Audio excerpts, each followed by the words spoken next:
Oke. Ya, replikasi dan konsistensi di dalam sistem terdistribusi. Nah, replikasi itu satu kegiatan yang mereplikasikan, mengkopikan, memperbanyak data maupun aplikasi di banyak tempat. Itu namanya replikasi. Nah, konsistensi adalah dampak atau konsekuensi dari kita melakukan replikasi. Ya. Jadi yang dimaksud dengan replikasi adalah kita mengkopikan data, kalau replikasi data ya, replikasi data, mengkopikan data di beberapa tempat. Nah, kalau kita mengkopikan data di beberapa tempat, maka kalau ada satu tempat itu dirubah datanya, tentunya data di tempat lain juga harusnya berubah. Ya, konsekuensi harusnya kan seperti itu. Nah, sekarang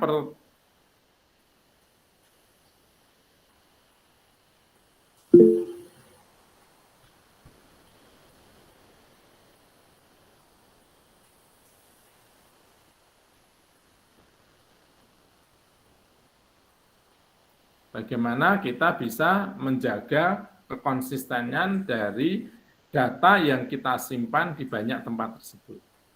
Demikian pula kalau kita mereplikasi aplikasi, ya, mereplikasi aplikasi di banyak tempat. Maka juga pertanyaannya adalah kalau satu aplikasi di satu tempat itu diubah, maka mestinya aplikasi di tempat lain juga berubah. Ya. Contoh dari replikasi aplikasi adalah kalau saudara menginstal misalkan WhatsApp, ya, saudara menginstal Telegram di handphone saudara. Nah, berarti kan di dalam handphone saudara itu ada aplikasi WhatsApp, ya kan? Di teman saudara juga ada aplikasi WhatsApp itu.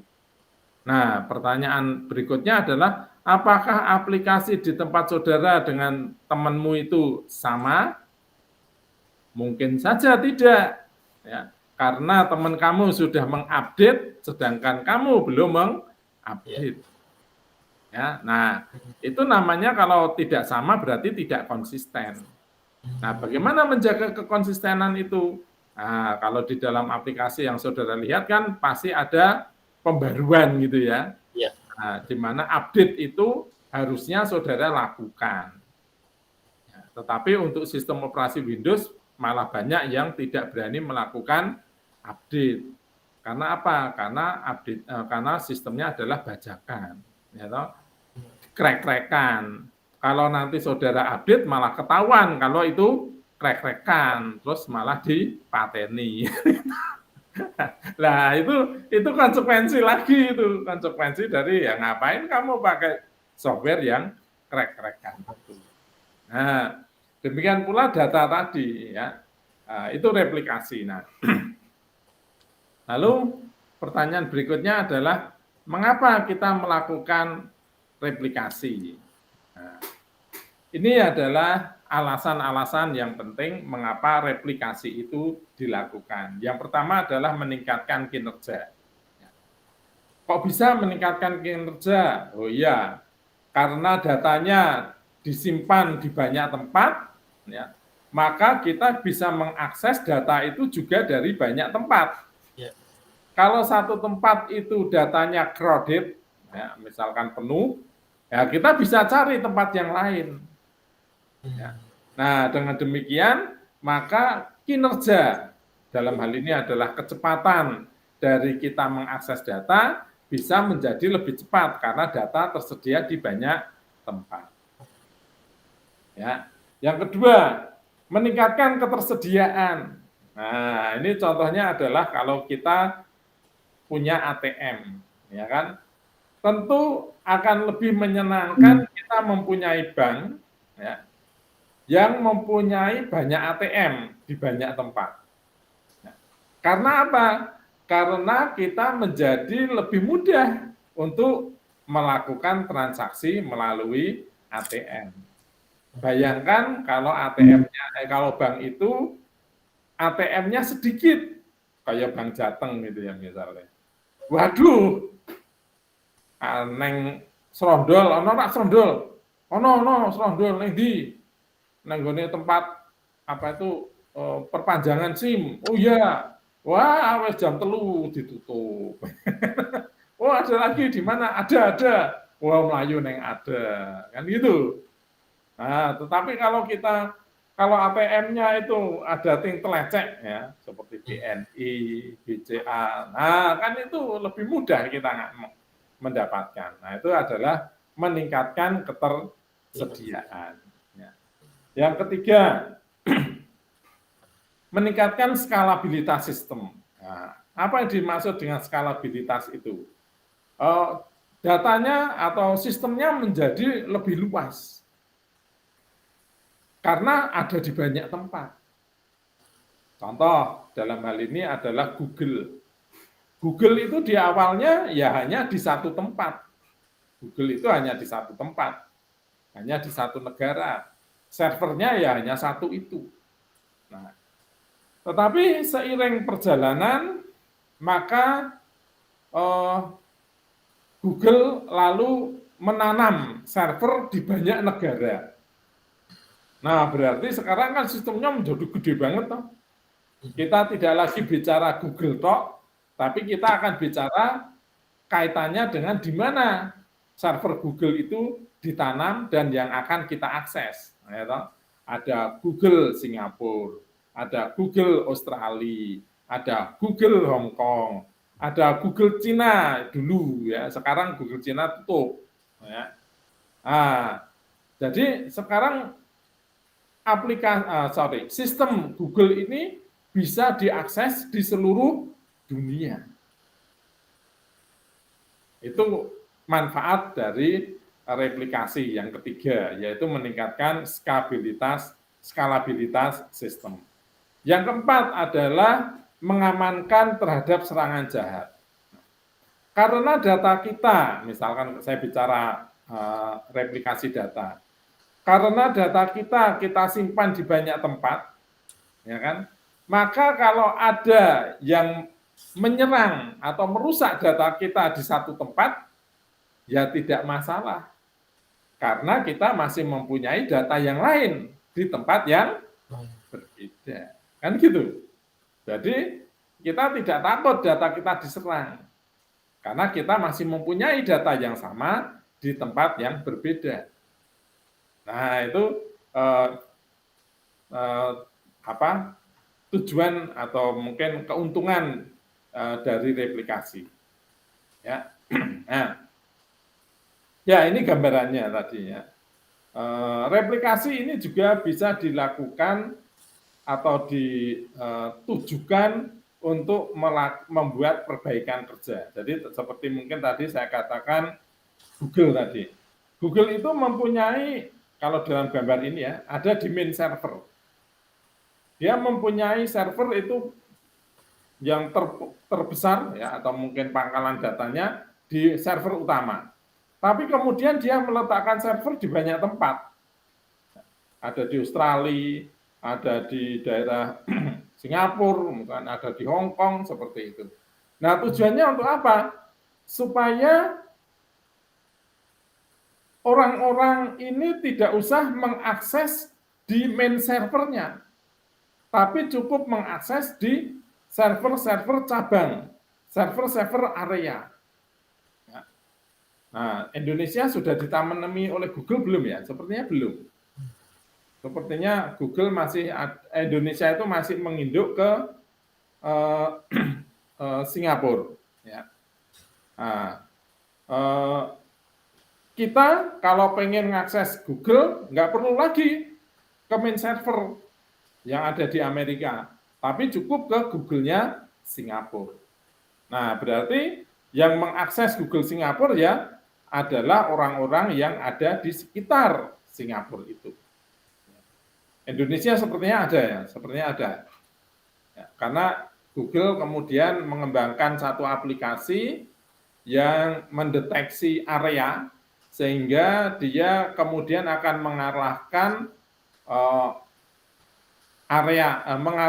pengguna kepada data-data di area yang terdekat. Ya, saudara, ini aplikasi yang baru dari Google seperti itu. Sehingga saudara bisa lihat kalau saudara itu misalkan cari motor bekas gitu. Nah, ketik motor bekas, nanti yang muncul adalah orang-orang yang jual motor bekas di sekitar kota Semarang. Kalau saudara ada di Semarang. Nah, ini aplikasi baru dari Google yang mengarahkan orang untuk mengakses data-data si sekeliling dia. Nah, ini adalah replikasi untuk perbaikan kinerja tadi. Nah, untuk ketersediaan ya seperti ini tadi. Ya. Jadi data ini kemudian dipecah-pecah di tempat lain, lalu bisa diakses di banyak tempat. Nah, ini mungkin saya bisa cerita tentang bank ya. Sebuah bank itu punya cabang di banyak tempat. Kalau data dari bank itu dikopikan di masing-masing cabang, ya, maka bila ada transaksi antar cabang, dia tidak perlu melakukan transaksi antar cabang. Karena datanya ada di tempat dia. Ya. Tidak perlu pakai jaringan. Jadi kalau jaringannya mati sekalipun, nggak apa-apa, karena di cabang itu dia menyimpan data nasabah semua cabang. Nah, ini juga untuk kinerja sebenarnya, untuk kinerja.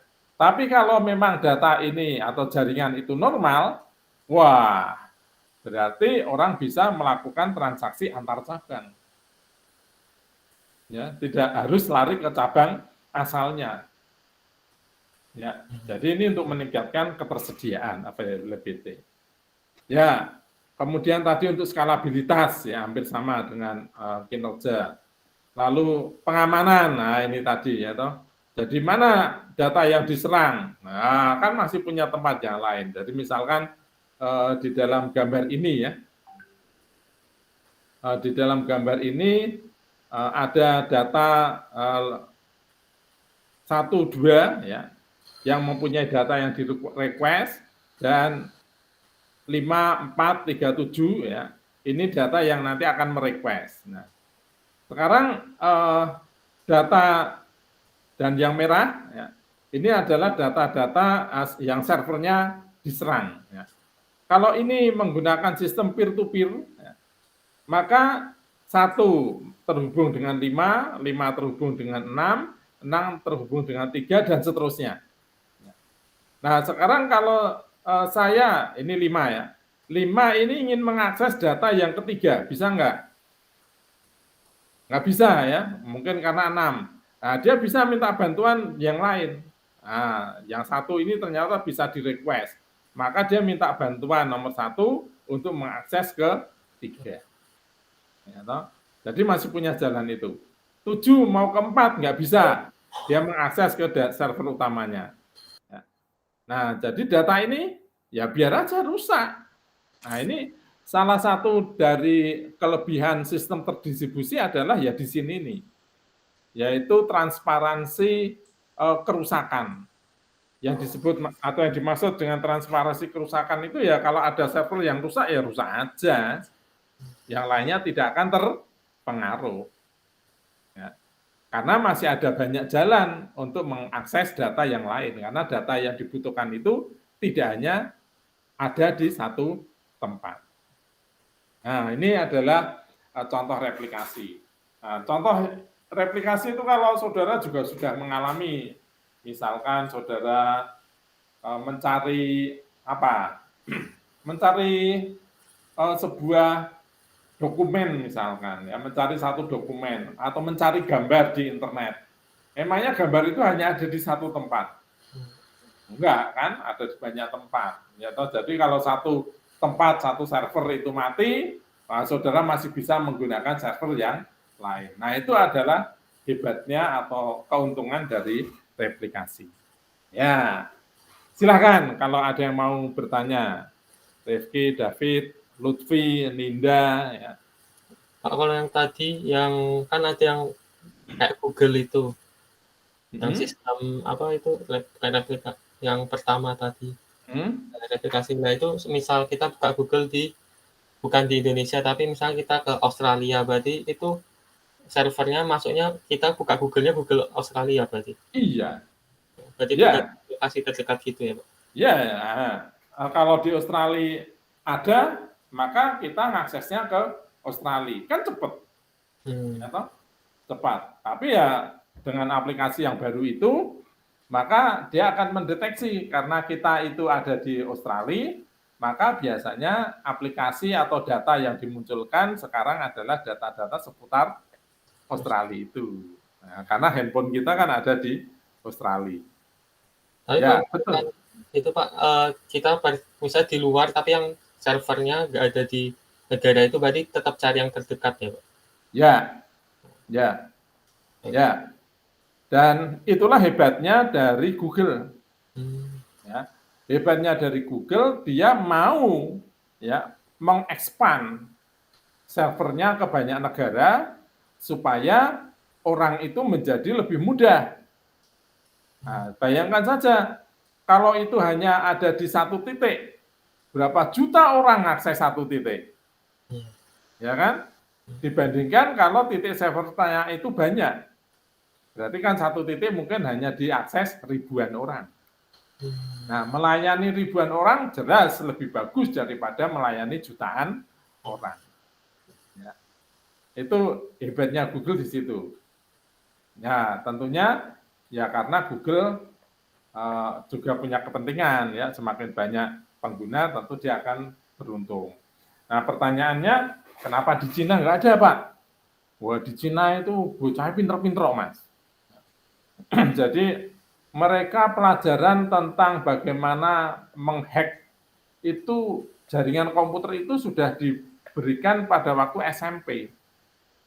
Jadi bisa dibayangkan anak SMP yang emosionalnya masih begitu labil, boleh dikatakan kedewasaannya juga belum banget toh, tapi sudah mempunyai kemampuan yang tinggi. Nah, akibatnya dia mencoba mengcrack servernya Google yang di Cina itu berkali-kali jebol. Nah, kemudian Google ya, wah mosok serverku dijebol anak-anak SMP yang tidak bertanggung jawab, maka dia cabut. Tapi di sisi lain barangkali itu memang yang nyuruh pemerintahnya ya, saya nggak tahu. Kok pemerintahnya Pak, ya faktanya Cina itu kan sekarang juga mulai membuat aplikasi sistem operasi dan juga browser sendiri yang misalkan seperti Android gitu, ya kan, sehingga pada akhirnya kasus antara Huawei ya dengan pemerintah di Amerika kan begitu ya. Huawei tidak mau menggunakan Google ya karena semuanya menggunakan aplikasi dari Cina itu. Ya, jadi kalau kamu beli Huawei, enggak bisa dia diinstal pakai aplikasi yang lain. Wah, ya kurang ajar ini. Ya, akhirnya kan pasaran Google ya kemungkinan akan terdistorsi. Tapi itu nanti masuknya ke bisnis, ya, itu wajar. Ya. Karena Cina memang juga nasionalismenya tinggi, ya kan. Seperti di sana tidak ada yang namanya WhatsApp, semuanya harus menggunakan WeChat misalkan. Wah ya akhirnya WeChat semua yang pakai. Bahkan orang Indonesia pun senang pakai WeChat juga akhirnya, ya kan? WhatsApp tidak dipakai. Nah itu contoh dari kemampuan Cina kalau dia ini mereplikasi apa? Mereplikasi aplikasi, ya toh? Aplikasinya maka banyak perusahaan itu sekarang masuk ke platform mobile karena untuk lebih mudah mereplikasi aplikasi itu. Ya, jadi supaya Dinus pun bagaimana Pak dengan Dinus? Wah Dinus belum, ya toh. Tapi insya Allah nanti dalam waktu kalau saya sudah punya programmer mobile yang cukup handal, saya akan buat aplikasi untuk Udinus itu sehingga nanti aplikasi ini bisa disebarkan melalui handphone sehingga kalau mau mengakses dinus itu kan nggak perlu kelingan apa toh jenenge WPI, ya kan, cukup klik aplikasi yang di di handphone itu, ya sudah bisa masuk. Nah ini tujuan dari replikasi aplikasi. Ya. Ada lagi? Mbak Ninda? Tidak, Pak. Malah bubuk inggo. Enggak ya? Dikira menina bubuk kan malah. Oke, saya lanjutkan. Nah, persoalan dari replikasi khususnya data itu ada dalam gambaran ini. Ya. Jadi contoh tadi perbankan ya, ini juga data di perbankan. Ya. Ada satu rekening, satu rekening ya, rekening bank ya. Rekening bank dari seorang nasabah itu tersimpan di dua tempat yang berbeda, ya kan? Di dua cabang yang berbeda. Ya. Saldo semula misalkan adalah 2.000. Saldo semula adalah 2.000. Ya. Nah, di cabang satu, ya, di cabang satu ini dia ada orang yang menambahkan 100 ya. Oh, 1.000, sorry. 1.000. Oh, kok 1.000 salah nih, 100 ya, 100. Ya, menambahkan 100. Nah, berapakah saldo yang semula 2.000 ditambah 100 menjadi 2.100? Itu yang di cabang 1. Nah, di cabang 2 ya, rekening yang sama ini ditambahkan 50.000. Berarti di cabang kedua berapakah saldonya sekarang? 2.050. Nah, ini tidak konsisten. Jadi sebenarnya berapa duit saya? Bingung lah. Nah, kalau yang benar ya 2.050 mestinya ya. Ya, karena kok 2.050, 2.000 tambah 150 ya, 2.150 harusnya. Tapi di sini cuma 2.100, sedangkan di sini 2.050. Nah, itulah dampak yang bisa terjadi akibat penduplikasian atau replikasi tadi. Nah, di dalam database, ketidaksamaan data ini dikatakan sebagai ketidakkonsistenan data. Nah, maka persoalannya adalah bagaimana upaya kita supaya kedua atau data-data ini tetap konsisten. Mana ya? Wah, piye iki carane? Ambuh piye carane? Banyak cara ya. Salah satunya begini. Salah satunya adalah pengen cepet mau pengen ora. Nah, pengen cepet mau pengen ora. Kadang kalau cepet, tetap ada kekurangannya. Nah cepet, kadang ora selamat. Itu memang begitu ya toh. Iya. Maksudnya tidak selamat gimana Pak? Ya terkadang datanya salah, ya toh. Tapi nanti bener nanti, cuman sekarang ini karena katanya suruh cepet. Nah, yang kedua alon-alon, ya, alon-alon mesti bener, neng yo sabar, kan ngono. Mesti bener, neng yo sabar. Nah, kok bisa gitu Pak Imawan? Nah, bisa. Contohnya gimana? Oke, kalau saya pengen cepet ya Mas ya. Kita kemarin sebenarnya juga sudah belajar tentang clock, toh? Tentang waktu. Nah, ini kaitannya dengan di sini. Ya, kaitannya dengan di sini. Coba perhatikan kasus ini. Jam berapa? Nah, saya ngomong ngono toh. Jam berapa data di bank satu ini yang sebelah kiri ini ada angka satunya. Ya. Jam berapa saldo ini ditambahkan 100? Jam berapa? Ya, taruh sajalah jam berapa tuh sekarang? 16.24. 16.24. Oke. Jam 16.24, Pak. Bank atau cabang 1 saldonya ditambah 100. Oke. Cabang 2 jam berapa tadi nambahnya? Ya, taruh saja jam 16.00, Pak. Oh, berarti lebih dulu cabang 2. Ya kan? Ya. Nah, kalau sekarang pakai model cepat, begini, kalau pakai model cepat. Begitu cabang 2 ada tambahan 50, ya, maka perubahan data ini langsung diberikan atau diberitahukan ke cabang 1. Nah, sehingga cabang 1 sudah merubah datanya yang semula 2.000 menjadi sama-sama 2.050. Nah, kemudian pada jam 16.24 ada orang di cabang 1 nambahkan 100. Maka jumlahnya menjadi 2.150. Nah, perubahan yang ada di cabang 1 segera diberitahukan ke cabang yang lain. Sehingga cabang yang lain, cabang 2, yang tadi saldonya 2.050, sekarang juga langsung diubah menjadi 2.150. Itu pengennya cepat. Nah, Pak, kalau cabangnya ada 100 gimana, Pak? Wah, pikir dewe. Pikir dewe.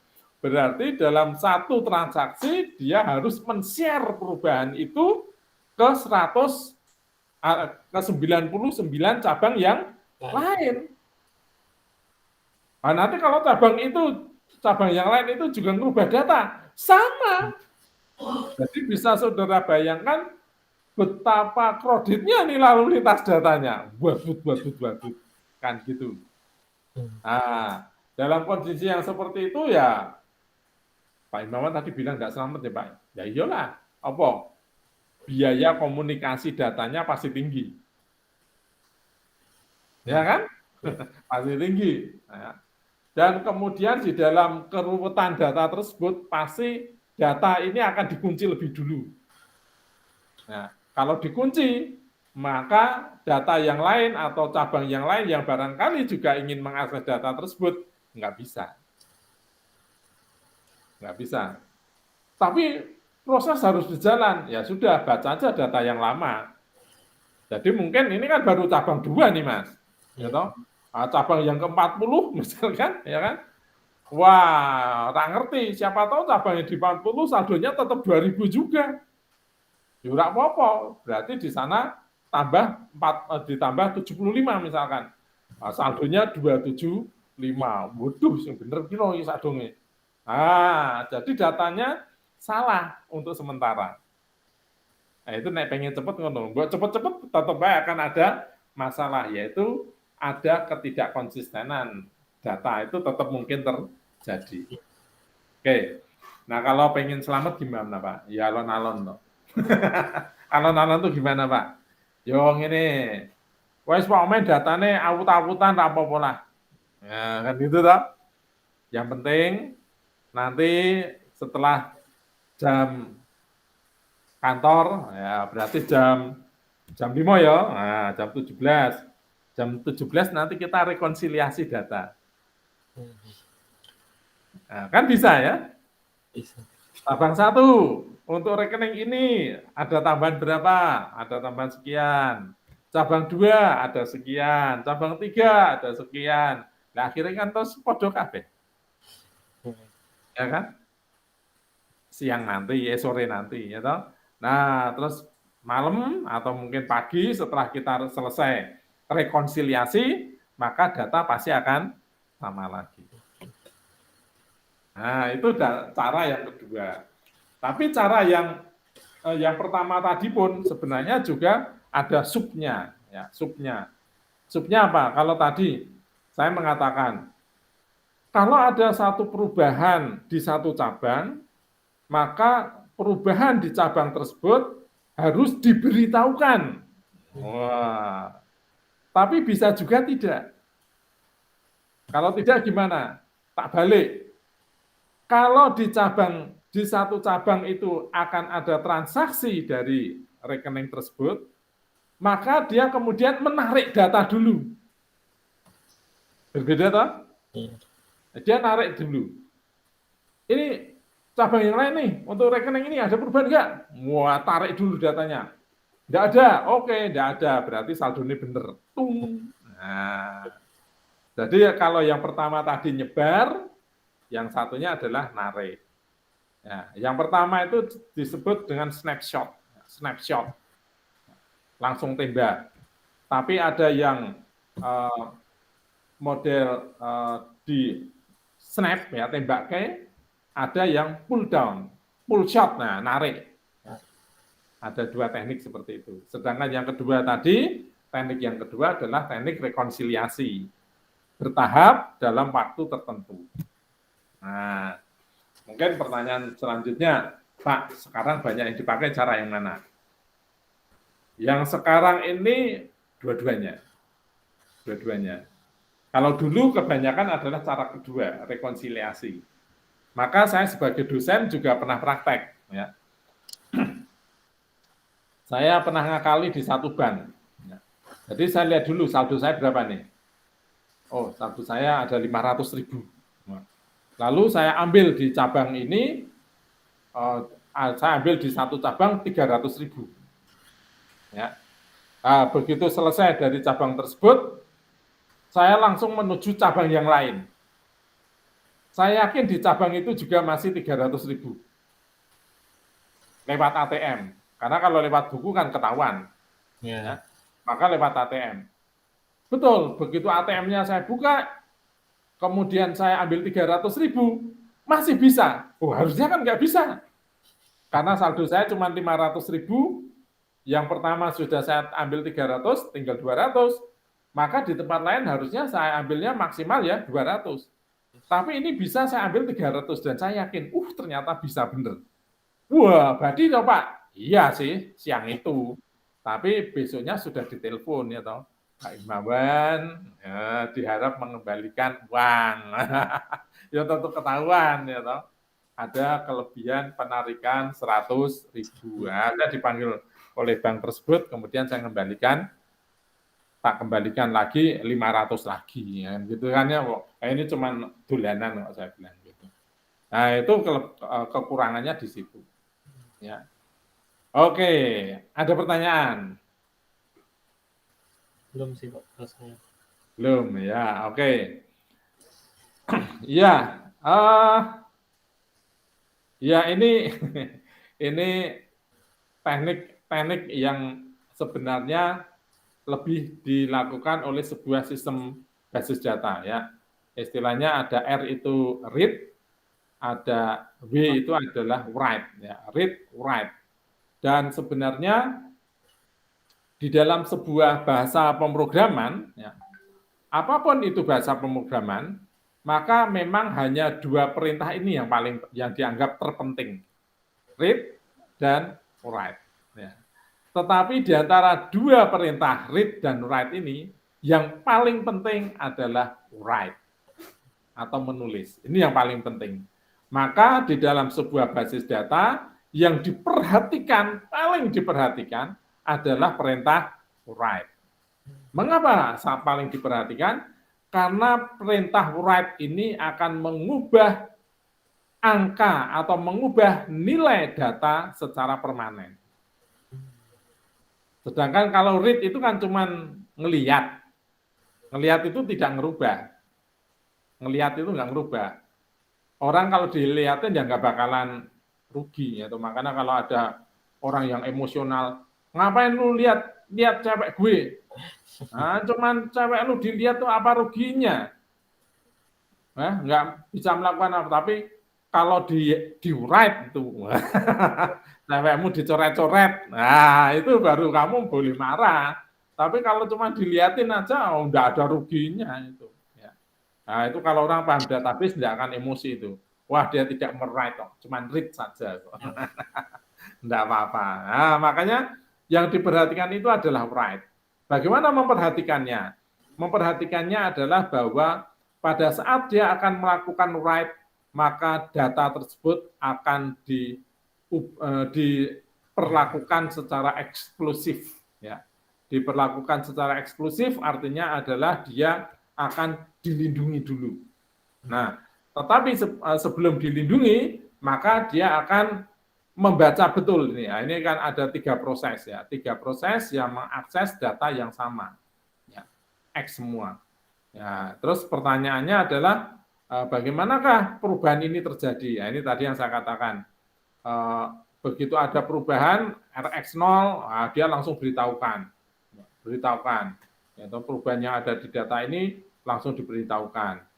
Data yang di sini berubah langsung beritahukan. Nah, itu yang tadi itu. Oke.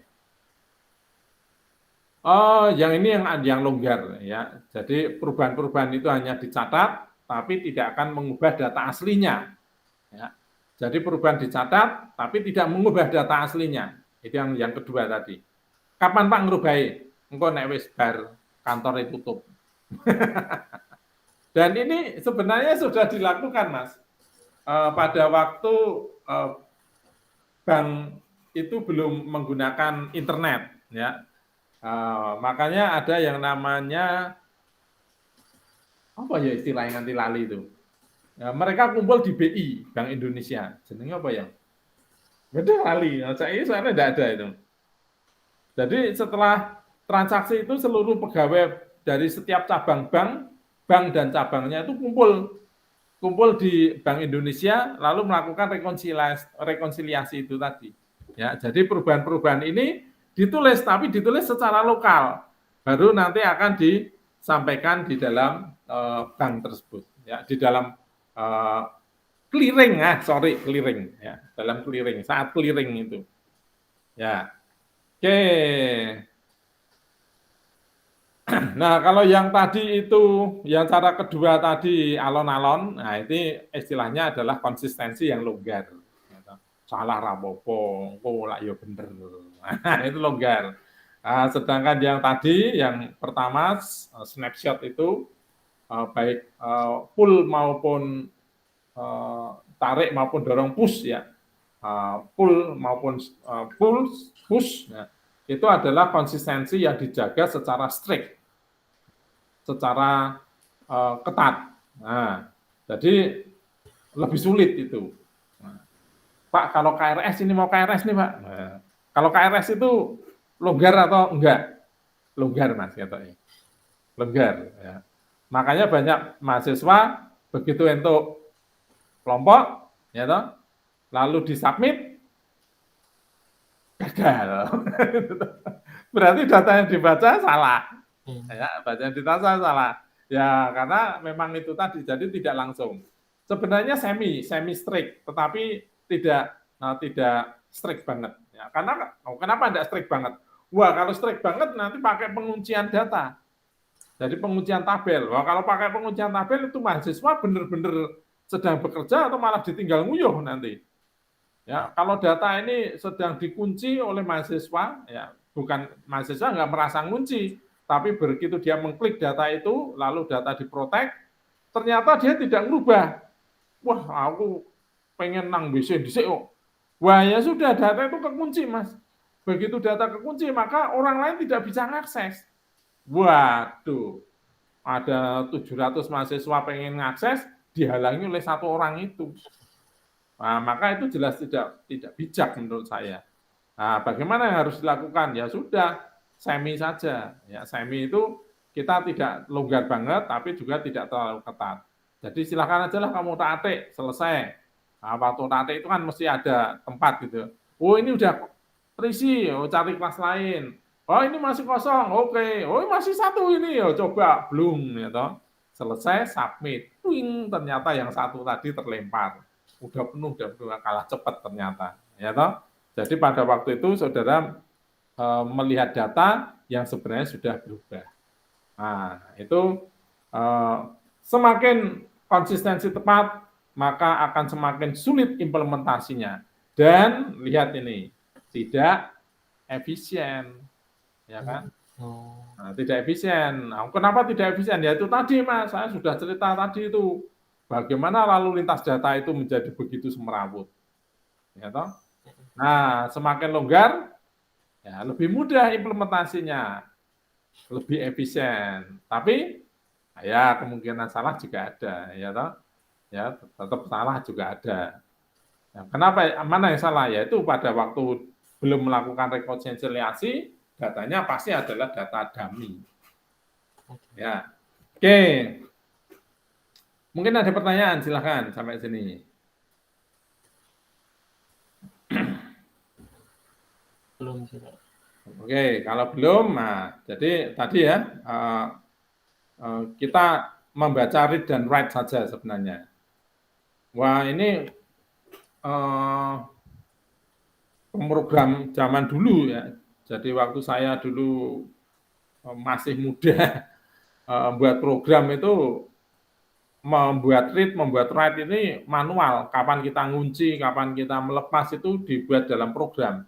Jadi kalau kita sudah mengunci data tapi lupa membongkar, data itu langsung diakses. Ya dulu tergantung dari programmernya, tapi sekarang ini sudah dilakukan oleh mesin ya. Nah, pemrograman sekarang lebih mudah. Oke, nah membaca atau menjaga konsistensi ini ada dua model, yaitu yang berpusat pada data ya, dan berpusat pada klien. Ya, kalau berpusat pada data berarti ya data di mana dia disimpan, ya, itu yang akan dijaga. Ya, perubahannya ada di situ. Sedangkan kalau di dalam client centric, maka operasional itu ada di bagian atau penjagaan itu ada di bagian klien. Nah ini bisa saja mau kemana ini, mau di data centric atau mau di kliennya. Oke.